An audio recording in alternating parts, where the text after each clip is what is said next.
سلام ዝኽበርኩም ተኸታተልቲ ቤን ቲቪ ንሎም ሶኒ ሓሙሽተ ሓምለ ዝተፈላለዩ ዕለታዊ ዜናታት ይዘልኩም መጽኣኹ ከም ወትሩ ክሳብ ፍጻመ መደባትና ንኽትከታተሉና እንዳዓደምኩ ብቐዳምነት ኣርእስተ ዜና ሓይልታት ትግራይ ተኽሲ ደው ንምባል 7 ነጥብታት ዝሓዘ ቅድመ-ኩነት ከም ዘቕረቡ መንግስቲ ትግራይ ኣፍሊጡ መንግስቲ ኢትዮጵያ ልዕሊ 14 ጋዜጠኛታትን ማሕበረሰብ ሚድያን ኣሲሩ ዜጋታት ኤርትራ ዝርከብዎም 127 ስደተኛታት ዘጻነ ጀልባ ኣብ ማእከላይ ባሕሪ ጥሒላ ጣሊባን ወታደራት ኣሜሪካ ተቐሊሎም ካብ ኣፍጋኒስታን ክወጹ ከም ዝሓተተን ካልእን ዝድህስ ዜናታት ሒዘልኩም መጽኣኹ ሰናይ ናይ ምክታል ግዜ እንዳተመነኹ ኣብዛ ቻናል ድማ ናይ ወትሩ ተኸታተልቲ ንኽትኮኑ ሳብስክራይብ ክትገብሩ ብኽብሪ ዕድመኩም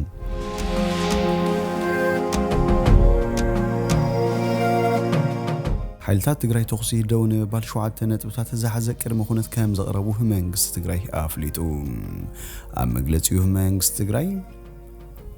ፋሽስታዊ መንግስቲ ኣብ ኣሕመድ ናይ ወጻኢ ወረርቲ ሓይልታት ዓዲሙ ህዝቢ ከም ህዝቢ ከጥፋና ኩሉ ዓይነት ግፍዕን በደልን ምፍጻም ስለ ዝቐጸለም በደምናን ብዕጽምትናን ህላውነና ንምርጋጽ ጽኑዕ መርገጺ ሒዝና ንቃለስ ኣለና ከም ዝፍለጥ ኣብዚ እዋን ኣብ ልዕሊ ጸላትና ተደራራቢ ዓወታት እንዳመዝገብና ናይ ትግራይ ዋና ከተማ ዝኾነት መቐለም መብዛሕትኡ ናይ ትግራይ ምምሕዳርን ኣብ ትሕቲ ቁጽር ኣትዩ ይርከብ ይኹን እምበር ሕጂውን ጸላኢ ብጽፍዒት ብሰራዊት ትግራይ ተደምሲሱ ምስ ተደምሰሰን ዝተረፈ ድማ ምስ ሃደመን ፋሽስታዊ ጉጅለ ኣብ ኣሕመድ ከም ልማዱ ማሕበረሰብ ዓለም ንምድንጋር ምእንቲ ክኽእል ሓረስታይ ትግራይ ክሓርስን ዝትማለ ሓገዝ ንኽረክብን ሓዋርያ ሰላም መሲሉ ናይ ተናጽል ናይ ሰላም ተኽሲ ጠጠው ምባል ከም ዝገበረ ገሊጹሎም በመሰረት ህዝብን መንግስቲ ትግራይን ኣብ ዝኾነ እዋን ሰላም ናይ ህላውኑ ጉዳይ ገይሩ ስለ ዝኣምን ኣብ ናይ ሰላም ዛዕባ ዘለዎ ምርገጺ ቅዋምን ግልጽ እዩ ስለ ዝኾነ ህዝብን መንግስትን ትግራይ ነዚ ገጢምና ዘሎ ኩነታት በሰላማዊ መንገዲ ንምፍታሕ ኩሉ ግዜ ቁርባትን ድልዋትን እዮም ቀደሙን ናብ ኩናት ዘምርሓና ፋሽስታዊ ጉጅለ ኣብ ኣሕመድ ንኹሎም መማራጭታት ሰላም ብምዕጻው ባይሊ ክጎብጠና ንህዝቢ ትግራይ ካብ ምድረገጽ ንምጥፋእ ናይ ሓይሊ ስጉምቲ ስለ ዝወሰደን ተገዲድና ዝኣተናዮ ኩናት እምበር ፈላማይ መማረጺና ኣይኮነን ሎሚውን ኣይኮነን ገበርቲ ሰናይ ትካላት ብናጽነት ሙሉእ ብሙሉእ ልኡኾም ክፍጽሙ ኣላይ ስለ ዝኾነ ዝተጸገመ ህዝብና ዝተማለ ሓገዝ ንምርካብ ምቹው ኩነታት ንምፍጣር ሙሉእ ድጋፍን ምትሕባርን ንምግባር ንዝምልከተኩም ብሙሉእ ክገልጸልኩም እንፈቱም ብትወሳኺ ህዝብና ንዳግማይ ወራርን ድሕነቱ ከይናጋዕን ውሕስና ንምሃብ መረጋገጺ ክሳብ ዝተዋህቦ ናይ ተኽሲ ጠጠው ምባል ብመሰረት ሓሳብ እንቕበሎ ጉዳዩ ይኹን እምበር ተኽሲ ጠጠው ምባል ንምትግባር እዞም ዝስዕቡ ዘጸግሙ ጉዳያት መዕለብ ክረኽቡ ድማ ኣለዎም ንብል ቀዳማይ ወረርቲ ሓይልታት ኣምሓራን ኤርትራን ናብቲ ቅድሚ ኩናት መጅማሩ ዝነበሩሉ ቦታ ብዘይ ዋዕል ሕደር ክምለሱ ኣብ ኢትዮጵያ ዝኣትዉ ናይ ኤርትራ ኣባላት ድሕነትን ጸጥታን ምክልኻልን ብዘይ ዋዕል ሕደር ካብ ኢትዮጵያ ክወጹ ንብሔራዊ ረብሓ ህዝቢ ትግራይ ዝምልከት ዝኾነ ይኹን ፍጻሜታትን ርክባትን ወፃን ውሽጥን መንግስቲ ትግራይ ኣፍልጦን ሙሉእ ስልጣንን ክህልዎም ምስ ትግራይ ዝተኣሳሰሩ ጉዳያት ኤርትራ ምስ መንግስቲ ትግራይ ብዝግበር ዝርብ ጥራይ ዕለባት ክረክብ ካልኣይ ኣብ ዘመን ክፍጽሙ ይኽእሉ እዮም ኢልካ ዘይትግምቶም ኣብ ርእሲ ህዝቢ ትግራይ ዝተኻየደ ገበናት ምጽናት ዘርእን ኩናትን ምጥሓስ ሰብኣዊ መሰላትን ህዝቢ ብጥሜት ምብራስ ዘስካሕክሕ ጾታዊ መጥቃዕታትን ንብረት ምዕናውን ከም መሳርሒ ኩናት ብምጥቃም መንግስቲ ኢትዮጵያ ኣብ ልዕሊ ትግራይን ህዝባን ጉድኣት ብምብጽሑ ኤርትራን ትግራይ ብምውራሩም ኣብ ልዕሊ ትግራይን ህዝባን ዘስካሕክሑ በደላት ብምክያዱም ኣብይ ኣሕመድን ኢሳያስ ኣፈወርቅን ምስ ምላፍንቶምን ሓይልታት ወፃን ኣብ ርእሲ ህዝቢ ትግራይ ብዝፈጽሙ ልክዕ ክሕተቱ ንዝኽእል መስርሕ ክጅመርን ውድብ ሕቡራት ሃገራት ብዘቆሞም ዓለምለኻዊ ዘሻራዊ ትካል ክጻረ ምስማዓን ብኸምዚ ዝበለ ዝቆመ ኣካል ገበናት ንምጽራይን ንገበነኛታት ናብ ዓለምለኻዊ ቤት ፍርዲ ገበን ብምቕራብን ዘድሊ ኩነታት ክፍጠርን ሳልሳይ ህዝቢ ትግራይ ብኩሉ ኣንፈት ብኩሉ ዓይነት ትራንስፖርት ብዘይ ገደብ ሰብኣዊ ሓገዝ ክረክብን ናብ ተጠቃሚ ክበጽሕ ምፍቃድ ካብ መሬቶም ዝተፈናቐሉ ተጋሩ ናብ መረቤቶም ክምለሱ ዘድሊ ድጋፍ ምግባርን ብወረርቲ ዝተፈናቐሉ ሰባት ናብ ዝነበሩ ቦታ ክምለሱ ዝተጨፍጨፉ ብግፍዒ ዝተቐተሉ ኣካሎም ዝጎደሉ ወገናት ካሕሳ ክረኽቡ ምምችቻን ከምኡን ካብ ትግራይ ዝተሰረቐ ናይ መንግስቲ ውልቀ ሰባት ማሕበረሰብ ንብረትን ብዘይወዓል ሕደር ክምለሱ ምግባር ብወረርቲ ዝዓነወ ንብረት ኩሎም መሰረተ ልምዓታት ወሃብቲ ኣገልግሎት ህዝቢ ማሕበር ኢኮኖሚያዊ ትካላት ንዝበጽሑም ጉድኣትን ካልኦት በሰላታትን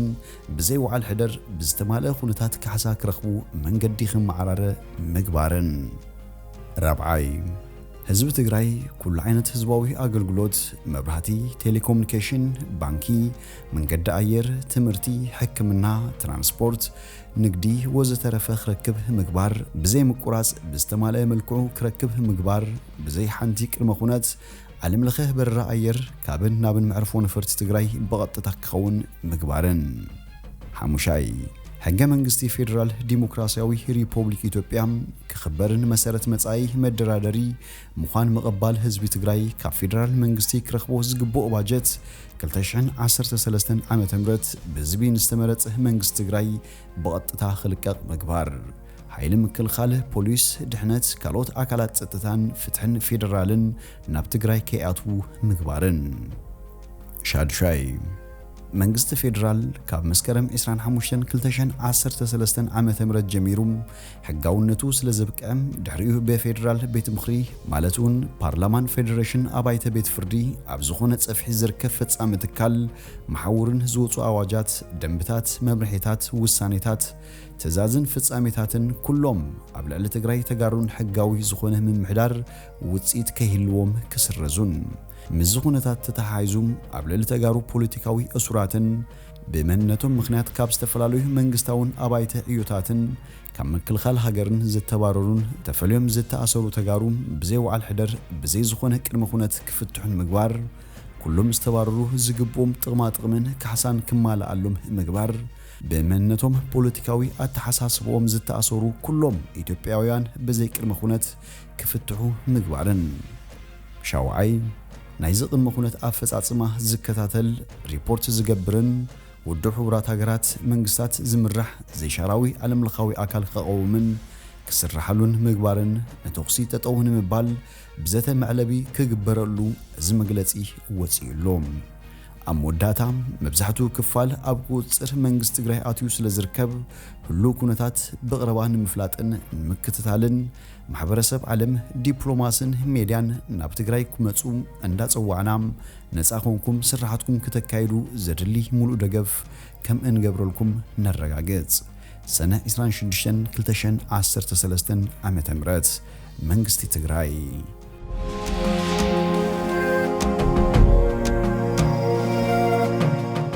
መንግስቲ ኢትዮጵያ ልዕሊ 14 ጋዜጠኛታትን ማሕበረሰብ ሜድያን ኣሲሩም መንግስቲ ኢትዮጵያ ልዕሊ 14 ጋዜጠኛታትን ማሕበረሰብ ሜድያን ከም ዝኣሰረም ኣብ ኒውዮርክ ዝመደበሩ ኮሚቴ ምጥባቅ ጋዜጠኛታት ገሊጹም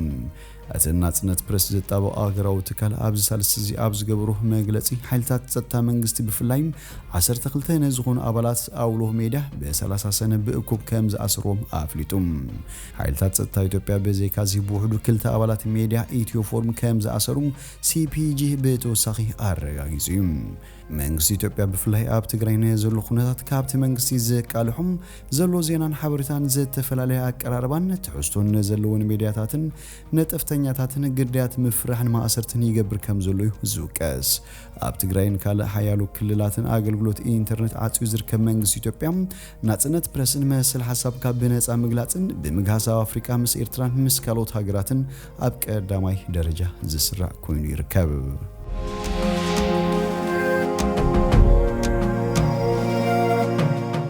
ዜጋታት ኤርትራ ዝርከብዎም 127 ስደተኛታት ዘጻዕነት ጃልባ ኣብ ማእከላይ ባሕሪ ጥሒላ ናብ ኤውሮጳ ንምእታው ዝሓለኑ 127 ስደተኛታት ዘጻዕነት ጃልባ ኣብ ማእከላይ ባሕሪ ክልል ማይ ቱኒዝያ ከም ዝተሓለት ሰበስልጣናት ሃገር ኣፍሊጦም እታ ጀልባ ገማግም ደቡባዊ ቱኒዝያ ከባቢ ከተማ ዛርዚስ አልሞንጂ ሳሊም ከም ዝተሓለት ዝሓበር ማሕበር ቀይ ወርህ እታ ሃገር ዛጊስ 84 ሰባት ብህይወት ክድሕኑ እንከለው ሃለዋት ናይቶም 43 ግና ክፍለጥ ከም ዘይከኣለ ኣመልኪቶም ኣብታ ብቐዳም 3 ሓምለ ዝተሓለት ዝነበሩ ስደተኛታት ዜጋታት ኤርትራ፣ ሱዳን፣ ቻድ፣ ግብጺ፣ የመንን ባንግላዴሽን ምዃኖም እቲ ትካል ብትወሳኺ ጠቒሱ ኣብዘን ዝሓለፈ 5 ኣዋርሕ ማእከላይ ባሕሪ ብምስጋር ናብ ሃገራት ኤውሮጳ ንምእታው ካብ ዝፈተኑ ኣሽሓት ስደተኛታት ኣስታት 700 ጥሒሎም ህይወቶም ከም ዝሰኣኑ ጸብጻብ ላዕለዋይ ኮሚሽን ስደተኛታት ሕቡራት ሃገራት ይገልጽ።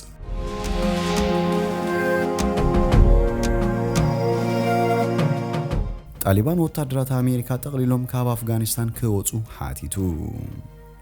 ጉጅለ ጣሊባን ኣብ ዝሃቦ ቃል በቲ ቅድም ኢሉ ዝተቐመጠ ግዜ ገደፍ መሰረት ካብ ኣፍጋኒስታን ዘይወጹ ወታደራት ኣሜሪካ ከም ወረርቲ ከም ዝረኣዩ ብምስኻር ልዕሊ 1,000 ወታደራት ኣሜሪካ ኣብቲ ሃገር ንዘሎ ዲፕሎማስያዊ ልኡኽን መዕርፎ ነፈርቲ ካቡልን ንምሕላው ኣብኡ ክጽንሑ ምስ ተባሃለ እዩ። ወታደራዊ ኪዳን ሰሜን ኣትላንቲክ ኔቶ ኣብቲ ከባቢ ንልዕሊ 20 ዓመታት ወታደራት ኣዋፊሩ ዝነበረ ኮይኑ ሕጂ ኣብ መወዳእታ ምዕራፍ በፂሑ ይርከብ። እንተኾነ ምውፃእ ወታደራት ኔቶ ጉጅለ ጣሊባን ብዙሓት ከባቢታት ዝሓዙ ኮይኖም ዓመጻት በዚሑ ከም ዘሎ ይዝረብ እዩ። ሓይልታት ኣፍጋኒስታን ሓለዋ ጸጥታ ከባቢ ንበይኖም ክዋጽኡ ይፍትኑለው። ወሃቢ ቃል ጣሊባን ሱሄል ሻሂን ንርእሰ ከተማ ካቡል ምቁጻር ፖሊሲ እቲ ጉጅለ ከም ዘይኮነ ገሊጹሎም። ኣብ ቀጠር ኳታር ዝርከብ ወታደራዊ ኣመራርሓ ጉጅለ ኣብ ዝሃቦ ሓሳብ ዝኾነ ይኹን ናይ ደገ ወታደር ኣብ ከተማ ከጸንሕ የብሉን። ሻሂን ንስምዕ ዶሃ ብምጥሓስ ኣብታ ከተማ ወታደራት ዝገድፉ እንተኾይኖም ግና እንታይ ከም እንገብር መራሕትና ዝብልዎ ክንጽበይና ኢሎም። ጣሊባን ኣብቲ ከባቢ ንዲፕሎማት ዓለም ለኸ ትካላት ኮነ ንወጻተኛታት ዒላማ ከም ዘይገብሩን ሓቢሩ እዩ። ኣብ ዝሓለፈ ሰሙን ወታደራት ኣሜሪካ ባግራም ንዝተባለ ወታደራዊ ማዓስከር ለቒቖም ምውጾም ታሪኻዊ ኢልዎ ነይሩ እዩ። ምስ ሓይልታት ጣሊባን ኣብ ዝተገበረ ስምዕ ወታደራት ኣሜሪካ ኔቶን ካብቲ ከባቢ ክወጹ ሓይልታት ጣሊባን ድማ ከም ኣልቃይዳን ከምኦም ዝብሉ ኣኽረርቲ ጉጅለታት ኣብቲ ንሳቶም ዝቆጻጸሩ ንኸይንቀሳቐሱ ዝብል ይርከቦም። ምምሕዳር ጆ ባይደን ኣብ ወርሒ መስከረም ቅድሚ መበል 20 ዓመት መጥቃዕቲ 911 ዝኽበረሉ እዋን ወታደራት ኣሜሪካ ጠቕሊሎም ንኽወፅእ ዝብል ይርከቦም። ኣባል ቤት ምኽሪ ኣፍጋኒስታን ግን እቲ ምልቃቕ ሓላፍነት ዝተኸተለ ኣይኮነን ይብል። ራዝዋን ሙራድ መንግስቲ ንዝርብን ዘተን ቁርብ እዩ። ሕጂ ጣሊባን እዩ ሓላፍነት ወሲዱ ክንቀሳቐስ ዝግብኦ ኢሉ። ሻሂን ግን ነቲ ኣብ ዝቐረባ መዓልታት ዝርአ ዘሎ ናይ ሰላም ምዝራግ ኢድ የብሉን ይብል። ኣብ ዝሓ ከባቢታት ኣብ ኢድ ጣሊባን ዝወድቑ እቶም ወታደራት ኣፍጋን ኣይንታኸሱን ኢሎም ምስ ወሰኑ ብዝተገበረ ዝርብ ኢሉ። ጣሊባን ሕጂ ዳርጋ ርብዒ ክፋለት ሃገር ኣብ ቀይዲ ከም ዘእተወ እዩ ዝገልጽ። እቲ ጉጅለ እቲ መንግስቲ ምስ ጣሊባን ክዘራርብ ቁሩብ ኣይኮነን ዝብል ገምጋሚ ዘለዎም። ኣብ 2001 ኣሜሪካ እትመርሖ ሓይልታት ኔቶም ንጉጅለ ጣሊባን ካብ ስልጣን ከም ዝባረረ ዝዝከር እዩ። እቲ ጉጅለ ንዑስማን ቢን ላደን ኮነ ካልኦት መራሕቲ ኣልቃይዳ ይሕግዝ ነይሩ ተባሂሉ ዝኽሰስ። ፕሬዝደንት ኣፍጋኒስታን እቲ ሃገር ድሕሪ ሕጂ ሽግራት ጸጥታ ባዕሉ ናይ ምፍታሕ ተኽእሎም ከም ዘሎ ተዛሪቡሎም። ተዓዘብቲ ግና ሓይልታት ጣሊባን ደጊሞም ስልጣን ናይ መሓዝ ተኽእሎ ከም ዘሎ ይግምቱ እዮም።